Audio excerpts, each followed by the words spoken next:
So I actually learned this hack from when I used to work in a kitchen for 8 years, and it's really, really simple. This is what the pan looked like before. It was very sticky. It looks a little rusted. It looks like you're about to throw it out, but do not throw your pans out if they look like this. All you have to do is soak your pan in some warm, soapy water. I let it sit for a good like 5 to 10 minutes, depending on how much time you have. Letting it sit kind of like lifts up that stickiness and just makes the scrubbing process a lot easier.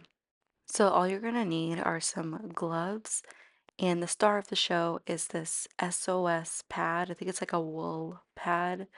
This is what makes these aluminum pans or bacon sheet pans come back to life.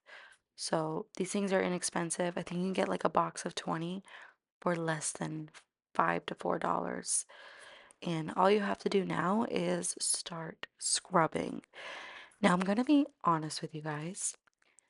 I make the scrubbing look easy, but over time your hands will start to hurt from scrubbing. So you do have to put a little TLC in this, especially when the sponge starts to wear down. You are going to go through, like if your pan looks like this, you're going to go through one of these sponges. So you might need two sponges depending on how bad your pan is, but the aftermath of it, it looks brand new. It's super smooth, and you can honestly have these pans forever.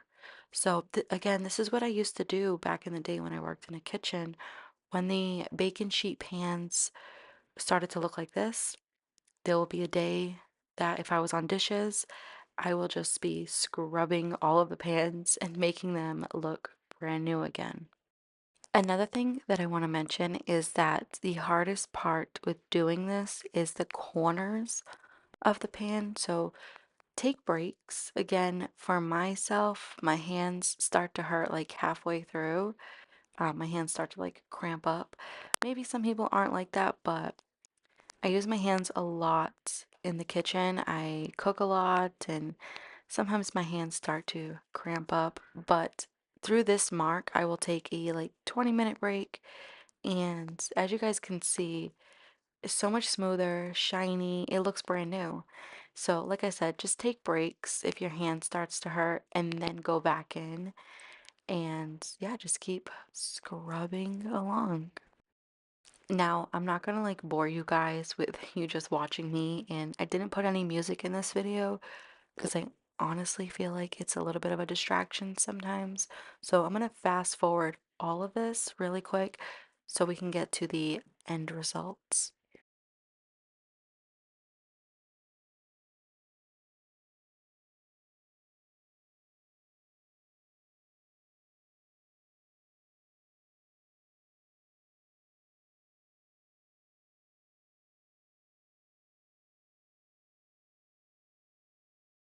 So once you're done scrubbing the pan with the SOS pad, I like to go in for a second wash. I mean, this might not be for everybody, but I like to go in with my regular sponge and some dish soap and really just like scrub the pan and clean it better because with the SOS pad, it can leave some residue on there.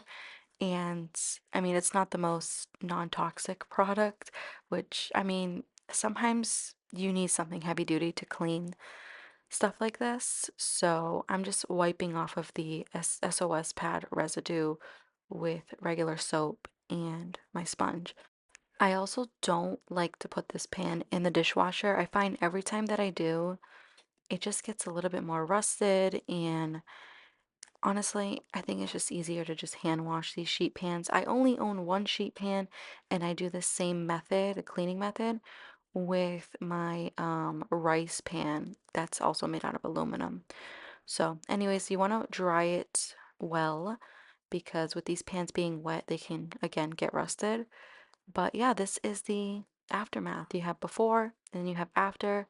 So, I really hope you guys find this helpful. I know I did when I first found out about the SOS pads, and it's nice that I never ever have to throw away a bacon sheet pan ever again.